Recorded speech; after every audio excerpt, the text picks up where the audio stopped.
All right, listen up, you primitive screwheads. We're going to be watching some more Dead Meat. If you don't like it, take it up in the comments section. And then we'll kindly ignore it because Dead Meat is awesome. And of course, they're going to be doing kill counts of The Evil Dead. We're going to be doing the first two today. Not in the same video, of course, but I'll probably release them the same day. So, hey, look forward to that. So yeah. It's one of my favorite movie series. Oh yeah, mine too. It's campy as hell, but honestly, there's just such passion thrown into it. And the fact that the first Evil Dead was made in 1981, making Bruce Campbell... 8 years before I was even born. Yeah, 7 years for me, too. How old is Bruce Campbell? There he is. Bruce Campbell was 22 during the filmmaking of this. And also, I forgot about this. Bruce Campbell and I share a birthday. June 22nd. Although he was born 1958, I was born 1988. 30 years later to the date. Coincidence? I think, yeah, kind of coincidence. Yeah. Bruce Campbell is the finest man to grace a silver screen. Yes, he All the other is. actors just degrade his noble scenes. Bruce Campbell, I need the measurements for your chin. Gonna get me a jawbone implant and I'm gonna be your twin. I need Bruce Campbell to officiate my wedding too. He's an ordained minister. Badass. I want him to officiate my wedding. And he'll just be like, "All right, do you take? Yeah. Do you take? Yeah. Smooch, kids. All right. Party time. Where's the brew?" I can see it now. He'll defrock himself. He's like, "All right, party time. Where's the beer?" Yeah, pretty much. Just start going to it. I'll be like, and we'll just be like, "Take it easy, Bruce," and he'll be like, "Sure thing, not," and just consume all the alcohol, and he'll just be sitting over in a corner smoking a cigar and just being like, I could have done more, but you didn't bring enough beer, didn't bring enough booze. Now, if you don't mind me, I gotta go take a wicked piss. Stands up and goes over and pisses, and just goes over and pisses in the punch bowl. Oh, God. So, yeah. Bruce Campbell, one of my heroes. Would you say he's one of yours, too? Yeah. I'd love to meet the man. I really would. As a matter of fact, I think we're going to get the opportunity to meet him. Oh, yeah, we will. Because there's a convention coming up that we may very well be presenting at. That he's going to be there. That'd be badass. I think it would be badass. So, anyway, ladies and gentlemen, Dead Meat, a.k.a. James A. Janice's brainchild and bloodchild, has accrued a massive amount of subscribers. The massive amount of subscribers being 2.2 million subscribers. Good God. And how many total views does his channel have? Let's just take a gander. Let's take a peek, shall we? About 482 million. Holy hell. God, I feel like I'm underachieving so hard right now because I know we could be doing more. I know we could. You know what? I'm going to strive to do more. Within a year, I'm going to have a channel as big as Dead Meat's. Nate said to himself, unsure and absolutely full of himself. I don't think we'll be able to reach that within a year. And he forgot to say the magic words before he said that. So What's that? Klaatu Verada Niktu. Klaatu Verada necktie? Yeah. Nectar? Nickel? Oh, well. Anyway, we have the first Dead Meat for The Evil Dead. Get up here. Let's get it on screen. Let's give it a watch. Welcome to the Kill Count, where we tally up the victims in all our favorite horror movies. I'm James A. Janice, and today we're looking at The Evil Dead, released in 1981 by writer-director Sam Raimi as his first feature-length film. Looking back, it's kind of crazy that the dude... Is he a ginger? I don't know, his beard's kind of red. Is he a ginger? I don't know, who cares? I always thought he was like a brunette. It's a sick shirt, though. Oh, yeah. Awesome shirt. Dude who directed the original Spider-Man trilogy started his career with this movie. Raimi and star/co-producer Bruce Campbell were only 20 and 21 years old when they made the Evil Dead. Oh, 21? I thought he was 22. Yeah. A budget raised almost entirely by their friends and family. The movie was also crewed by friends and family, who drove down from the Detroit area, where Raimi and Campbell, and yours truly, are from, to a remote cabin in rural Tennessee to make this insane film. The filming experience itself was notoriously... We can actually go to the forest where they filmed this. Yeah. Constantly I know somebody who's been. There was no plumbing, no electricity, and to be entirely honest, Sam Raimi kind of abused his set to get an authentic terror experience on film. One small case in point, after Bruce Campbell sprained his ankle early on, Raimi spent the rest of production poking it with a stick. Why? I don't know. Art? Whatever he did, Raimi wound up with a film that is truly unique and a wonder to behold. It's low budget and amateur, yeah, but it's also got such a sick and twisted tone and over-the-top schlocky gore effects that it gained the attention of Stephen King, whose positive review helped secure New Line Cinema as a distributor. The Evil Dead quickly became a cult favorite and would eventually spawn a media franchise that includes 2 sequels by Raimi himself, a 2013 remake, and a 3-season TV show on Starz called Ash vs. Evil Dead. The thing about Evil Dead should have been more. Most people think of the series or Bruce Campbell's iconic character Ash Williams. They're not usually thinking of the first movie. While the sequels and TV show have a strong comedic element to them, this first film is pretty much straightforward horror, and Ash isn't much more than a generic final guy. The possessed friends he has to fight, beings known as Deadites, look and sound pretty freaking scary. But they're still products of a low budget, and in truth, the entire damn movie kind of looks homespun and cheap. But it still has markings of directorial acumen from Raimi, and should still be appreciated for what it was able to accomplish on such a small budget. All I'm saying is, if this is your first exposure to these movies, maybe don't judge the franchise by the original. It really finds its own voice in part 2. Oh, and one final note, I'm sorry, the kills in this movie are messy, and I don't just mean from a gore standpoint, though that's sure as fuck true too. What I mean is people become possessed, they become unpossessed, they get dismembered but are still wiggling around. Basically, it's a little bit difficult to count, but I'll be including possessions that never revert, as well as whenever Deadites are put down for good. That sound okay? Great, let's finally get to the kills. All right. The movie begins with a first-person shot rushing through the forest, which was accomplished in a variety of ways. In this first one, Raimi hung off a raft with the camera attached to his arm, and later he would just have 2 dudes run through the woods with a camera on a 2x4. On a road near this evil spirit POV is a car full of 5 young adults. Among them are hero Ashley Williams, played by a 21-year-old Bruce Campbell and his very strong eyebrow. They're taking that classic 1973 Oldsmobile Delta 88 to a cabin in the woods that the other dude, Scotty, was able to rent for car. cheap. So cheap, in fact, it's possible it's a real shithole. Well, it might not be that bad. No. Actually, it might be kind of nice.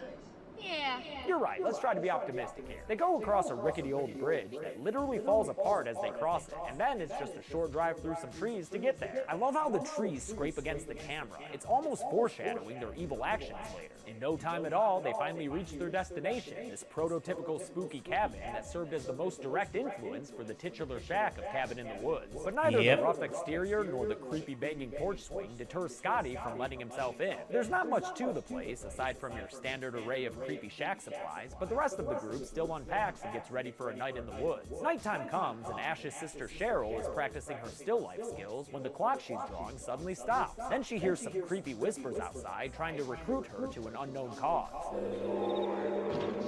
Her hand suddenly takes on a life of its own and draws a, rhombus? Or, wait, no, that's SpongeBob. Haha, way to bring it around town, Cheryl. Bring it around town. Later, while the gang is eating dinner together, a cellar door in the living room flies open on its own. Fun fact, there wasn't an actual cellar in the cabin, so the crew had to literally saw into the floor and dig an 8-foot hole in the earth to fake it. Scotty volunteers to go down there to see what's going on, but why not send the Spartan, yo? Not like anything of value would be lost. I'm just kidding. My sister and dad went to state. I got nothing but love for our little sibling to the north. But still go blue! When he takes too long to come back up, Ash decides to head down after him. Ash and Scotty find a cool hangout spot, complete with a Hills Have Eyes poster and a shotgun that Scotty very irresponsibly aims right at Ash's head. Damn, man, learn some firearms. Gun safety, man. They also Gun find safety. a giant Kandarian dagger with a hilt that looks like it's in anguish. This kind of looks like your old girlfriend. I never understood jokes about people's exes. Like, you dated them. What does it say about you if you dated someone who looks like a screaming skeleton? The coolest thing they find, though, is a gross-looking book with some wicked illustrations inside. Oh, and check it out. This book can even do self-portraits. That's talent. Upstairs, they all gather around and play a tape that they found in the cellar. On it, an archaeologist talks about exploring the ruins of Kaun, where he found the Naturan Demanto, the Sumerian edition of the Book of the Dead. The book is bound in human flesh and inked in human blood. Dude says he took that fleshy book back to this very cabin to study. When the archaeologist starts reciting an incantation, the woods outside begin to smoke and come alive. Cheryl gets real upset, and apparently so do the frickin' woods, since a tree comes through the window and ends this little session of phonographic creepypasta. In a blurry, sentimental scene, Ash and his Spartan girlfriend Linda exchange many close-ups of their eyes before he takes out a jewelry box for her. Inside is a magnifying glass necklace? Ash, how sweet of you. Yes, now I can finally study ants and stuff. Linda likes the way it looks, and they start making out in front of the window. Perfect for the peeping evil spirit outside looking to get an eyeful. It goes around the house and eventually looks in on Cheryl, who hears that same voice saying, "Join us again."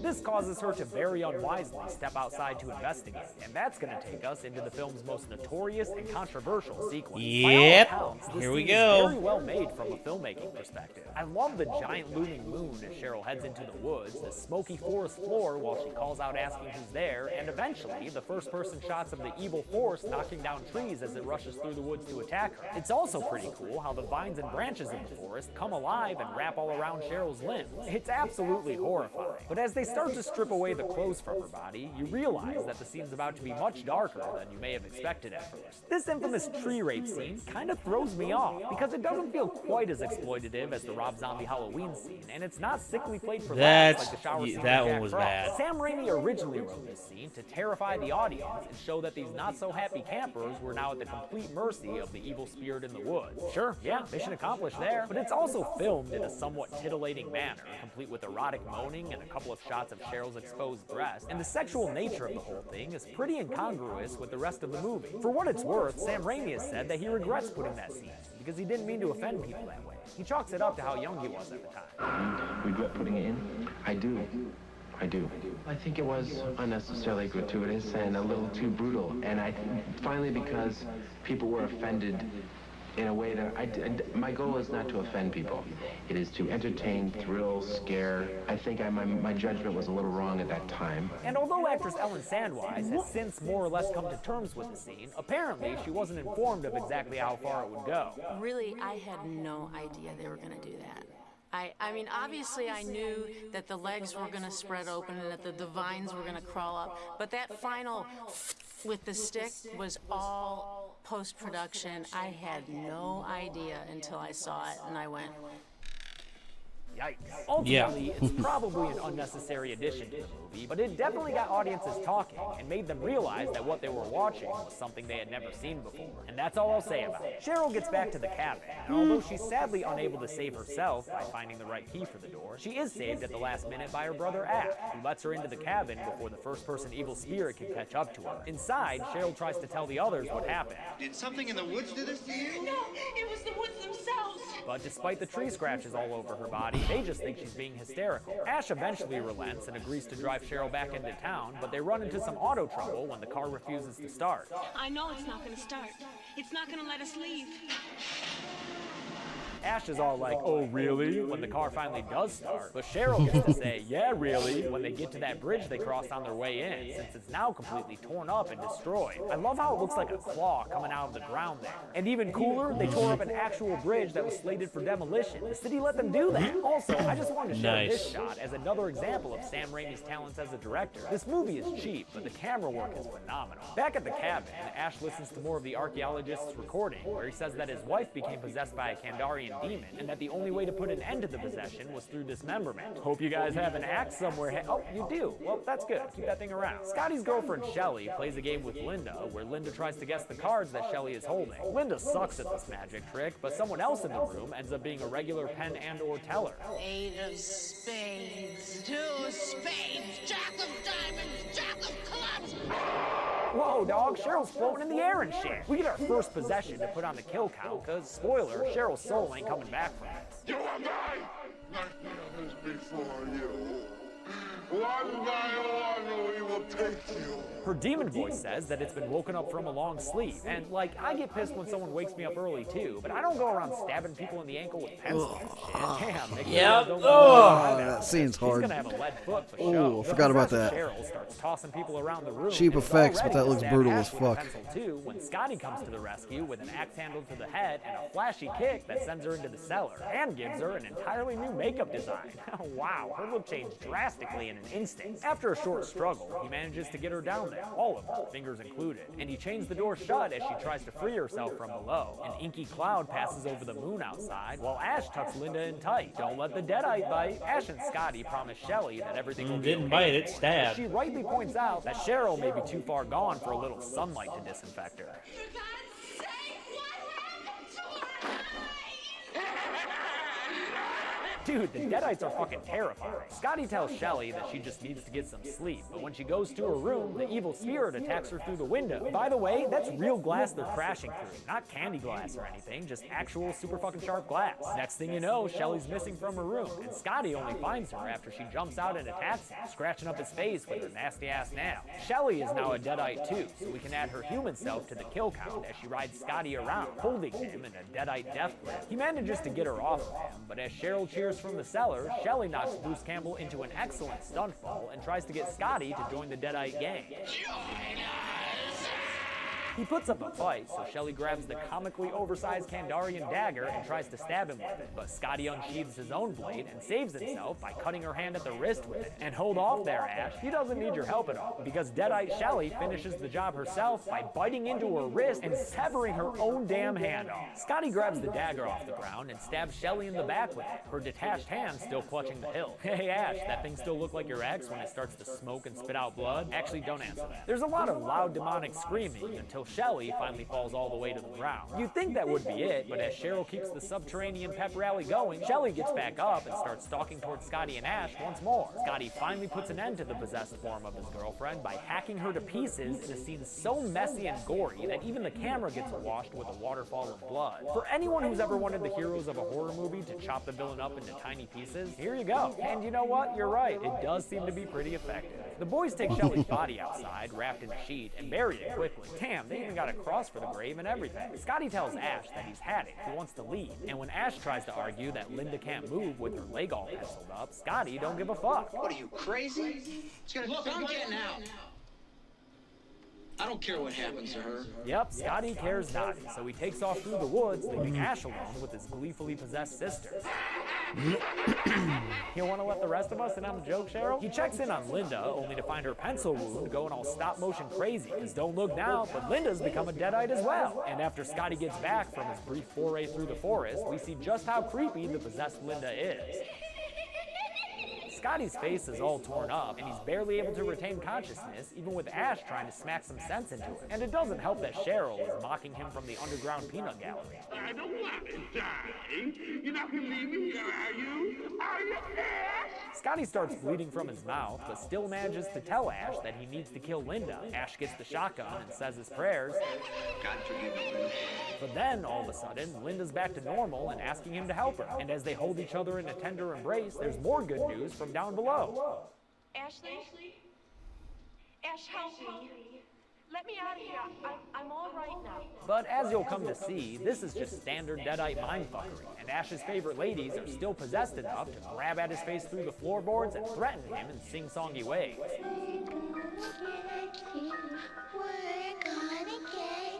Instead of killing Linda, Ash just drags her outside and leaves her giggling on the ground, which is less of a long-term solution and more like how Fred Flintstone treats his saber-toothed tiger cat. But you know what, Ash, you do you. When he goes back inside and tries to give Scotty some water, he finds that Scotty has died from his wounds. Dun dun dun. The last thing Scotty had said was something about the trees not letting them leave, so I'll go ahead and say that the cause of death was trees. You know, the old Arbor Day special. Just like the Flintstones cat, Linda is back inside the cabin in no time, and she stabs Ash with a Kandarian dagger that I guess must taste delicious.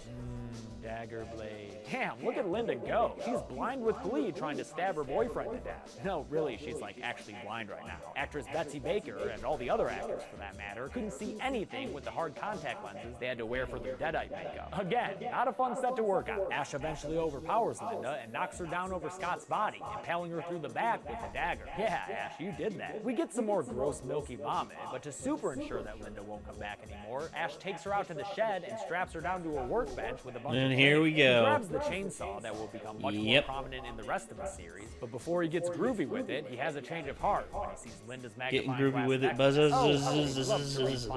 He takes her back outside and makes a proper grave for her, then puts her in the earth and covers her body with dirt. But when he goes to grab that magnifying glass necklace, she Margaret Whites him. Oh no! Oh, Linda does not look like a morning person, huh? She scratches the shit out of Ash's leg, like a cat who doesn't know how much it hurts, and in response, Ash grabs this ridiculously large wooden beam that apparently doesn't weigh anything and beats the living crap out of her. Or Deadite crap out of her. Sorry, whatever. He's knocked back to the ground, but when Linda goes to leap at him, he grabs a shovel and frickin' decapitates her with it. Nice! I'll put Deadite Linda on the count with this, since it's the last time we see her in this movie. Like, yeah, her head is still wriggling around there, and even her body is kind of trying to grind up on Ash right now, but he leaves them outside, and her unliving parts never attack him again. So, all things considered, this Deadite's as good as dead to me. Ash heads back to the cabin, where inside he discovers some very bad news. Yeah, that's not good. The newly freed Cheryl attacks him from outside a window, but only manages to get a shotgun blast to the face for her trouble. Ain't no thing, though. She's still kicking just fine. Man, the Cheryl Deadite is nasty. Keep that nasty thing out of the house, Ash. He goes into the cellar to get more ammo for his shotgun, but a blood-leaking pipe breaks right in his face, covering him in it. And don't worry, there's still more to spend from this movie's blood budget. Budget? Because at this point, it's coming out the outlets, coming out the walls, and filling up light bulbs. Man, the light bulb thing looks awesome. A projector starts playing on its own, and there's blood there too, giving another cool image as it casts a red-stained picture onto Ash's face. He finally gets the shells and reloads his boomstick, then heads back upstairs, determined to escape this night alive. Too bad it's impossible to tell what time it is when the damn clock is all possessed too. Jeez, is anything in this cabin free of demonic influence? Even the camera angles are upside down and wacky. In fact, Sam Raimi has a blast with his camera in this final sequence, pushing in on Ash all cool and doing a tracking shot from above where the ceiling beams provide fun sound effects.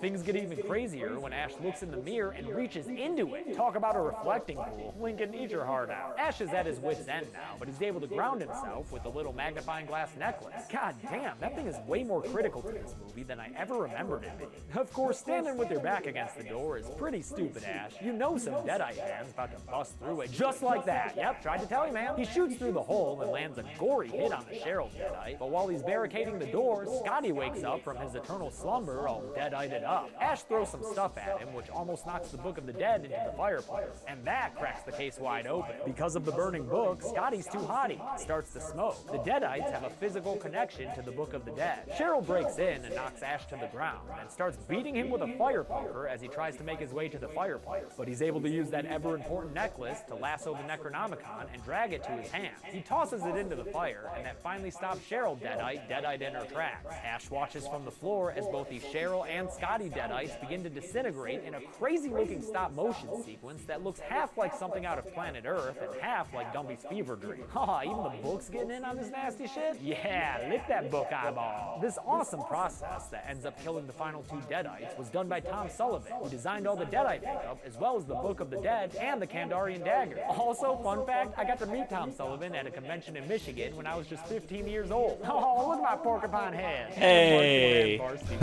See, there's hope for everyone. The nasty sequence continues with, what are those, grits? Are those grits coming out of Scotty's sleeve there? And a couple of other scared dying Deadites. First, a couple of giant bloody hands burst forth from both their torsos, and then Cheryl falls to the ground with a gnarly head burst that covers Ash's face in blood. And have some bugs for the hell of it, too. Why not?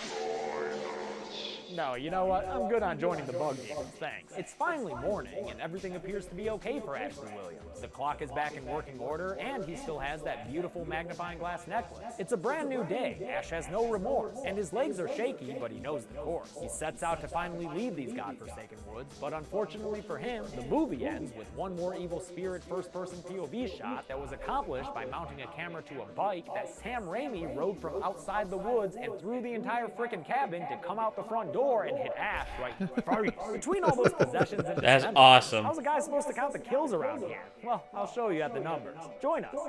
Join us. Join us. Join us. Join us.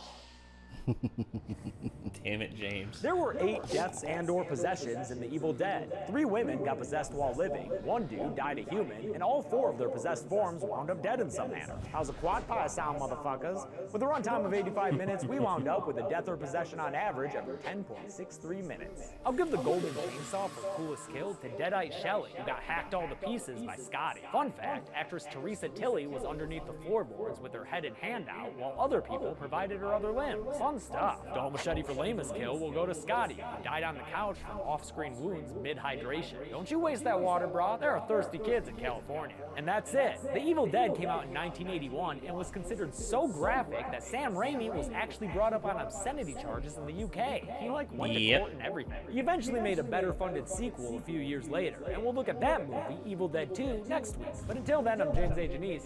This has been The Kill Count. Thanks a lot for watching this week's Kill Count. Huh? Didn't mean to punch my microphone. Oh, don't worry. I'll do it too. Okay, there you go. There we go. Now we're even. So, okay. The first Evil Dead. I actually remembered renting this and watching it with my grandparents. They didn't know what the hell it was.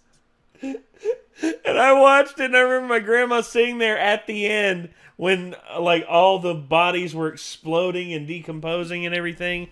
My grandma just sat there, and she was just, like, sitting there smoking a cigarette, arm crossed like this, and she's just like, I'll tell you what, Nate, I'm glad I'm not eating anything during this. That's awesome. I love my grandma. And my granddad, he was just sitting there, and when the body started exploding, he's just like, you know, I'm just gonna roll out of here. And he just rolled through into the kitchen just to get out of there. And I'm like, oh God, what have I done? Yeah. But I got into horror movies like in middle school, and Blockbuster was still open. Oh boy, so that brings back memories. I went and had like a fun time, like just renting all kinds of different horror movies, and that's how I like watched a bunch of them that I watched for the first times. And I think that when I first watched the original Evil Dead, it was just one of those things where I went to the store and I was just looking for another horror movie to watch, and I was like, I always thought the cover to this one looked cool. So I just rented it and watched it, and I was like, that was pretty badass. And so I went back and got the second one, and I was just like, this is weird because it's like all funny, you know, and like, but it's still really good. And then I didn't realize Army of Darkness was a third one until I talked to Chance about it, and I was just like, yeah, I watched The Evil Dead, and he's like, oh yeah, they're really good, aren't they? And I was like, yeah, man. And he's like, oh, I was like, the second one was hilarious, and he's like, yeah, I know, right? And he's like, did you watch Army of Darkness as well? And I was like, what? And he was like, Army of Darkness is the third one. I was like, oh, I didn't know there was a third one. And I was like, well, I have to watch that. And he's like, dude, the third one's like the best one. And I was like, okay. I'd say too. I went back and got it and watched it as well after that, and I was like, "Fuck yeah!" I'd say the second one and Army of Darkness are probably my favorites. Yeah, because to me, I still appreciate the first one. Oh, I love the fuck out of the first one. The first one I really has like the so horror much good in it. To the second and third. Yeah, I actually would like to see Sam Raimi. I know it's his style, but I would actually like to see Sam Raimi do a more serious take on things, because every film I've seen him do has had a semi campy tone. Like even Drag Me to Hell, which is a great film and has some legit scary moments in it. Yeah, it's still like got those campy moments that thing. It's like on purpose at that point. Yeah, it's it is really good because it is. Well, I like it. I like it a lot, but at the same time, I just see the opportunity to do better. And to take it a little bit more seriously. I know it's Sam Raimi's style, and he doesn't have to change for me. It's just given his talent. I mean, the man is very talented. Yeah, but like I don't know. I love this stuff exactly the way he does it for some reason. Like I don't really see it as like an opportunity to do better. I think he does what he meant to do. Like he did exactly what he meant to. Well, what I mean is this was more serious. This didn't really have any campy moments in it. It's just the campiness of it being a low-funded. Well, yeah, the low-budget nature it wasn't of it, purposefully but campy, not purposefully. Really. Yeah, he deliberately is purposefully campy. Yeah, Whereas in this, it wasn't But purposefully. It's hilarious when he is, though. So I like it. Well, yeah. Well, I appreciate dry it's like humor. the freaking, like, just the moments and, fucking Drag Me to Hell. Like, ew, whore. Like, shit like that. Yeah. And also her barfing, like, the bugs and shit onto her face. And then, of course, there's also the... and the yeah, the eyeball. And then, of course, there's also the friggin'... the one part of it, I was just like, oh, no, don't let this... The cat, when she killed the kitten. I'm just like, no. That made me sad. I was like, don't kill the kitty. No, because it was a cute little kitty. Just minding its own business, laying in the warm laundry. Minding its own goddamn business. And you just had to go down there with a knife and gut the little thing. Why? I understand that you're frightened, but you don't have to resort to that. Yeah. And even the goat even the demon made it clear. It's like, you think I want your cat? And then just barfs up her cat right in front of her. That was fucked up. Yeah. And then, of course, there's the goat. Whenever they put the spirit into the goat, it's like, bah, you bitch. You tricked me, you whore. You whore. I love that part. God of mercy. Such a silly, silly movie. And the fucking dance that he does when he gets in the Let's see what Sam Raimi's next movie that he's coming out with. I remember he was making something new I was stoked about, but I forget what it was. Let's see. Oh, he did Oz the Great and Powerful. Interesting. Let's see. That's really it. Outside of that, he's only done producing stuff, and he's mostly produced wow. Did he not do Spider-Man, one of the Spider-Mans? He did the first three, the Tobey Maguire Spider-Man Did he movies. produce them or direct them? He directed them. Yeah, that's what I was thinking. Because the car is in those. Yeah. Like, the car is in all of his movies. He was doing Ash vs. the Evil Dead for all 3 seasons. Okay. God, dude, I'm still pissed that it only got 3 seasons. Yeah, it sucks. I feel bad because I didn't watch past, like, I actually didn't finish the first season. I feel like it's all my fault that it got canceled. Maybe if I had have just watched it, it would have been that one view that they needed for them to be like, all right, enough people watched it. I know it wouldn't matter at all, but I don't know. God. Anyway, there's so much awesomeness in the Evil Dead, and what? I keep staring at that pasta and now I'm hungry. God, of course. Yeah, so anyway, ladies and gentlemen, this was the kill count for Evil Dead 1981.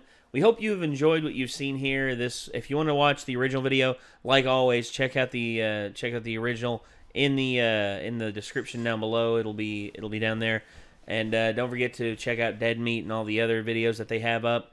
And I guess until next time, everyone. Signing off. I'm Nate. I'm Nick, and we'll see you in the next one. Peace out.